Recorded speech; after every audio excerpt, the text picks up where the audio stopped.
सरळ सरळ सांगितलेलं आहे की पाऊस आता चालू आहे, त्यामुळे पंचनाम्याला अडचण येऊ शकते. मी समजू शकतो. बळीराजा जो त्या ठिकाणी बाधित झालेला आहे त्याचा आकडा येणं आहे, मी पण समजू शकतो.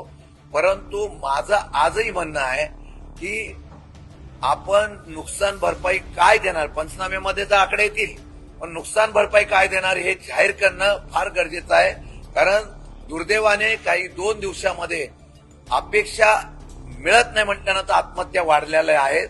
त्या होऊ नये असं वाटत असेल आणि सरकारला या आत्महत्याचा खुनी व्हावं वाटत नसेल तर तत्काळ उद्या कॅबिनेट आहे, उद्या ही तात्पुरती 5,000 वगैरे ही मदत अजिबात मान्य नाही.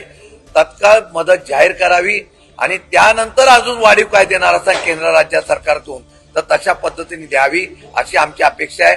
जर ठराविक मुदत, आज आम्ही राजकारण करणार नाही, पण ठराविक मुदतीमध्ये जर निर्णय झाला नाही तर राष्ट्रवादी काँग्रेस पक्ष मंत्र्यांना तर फिरून देणारच नाही, पण रस्त्यावर उतरून आम्ही आंदोलन तीव्र करू.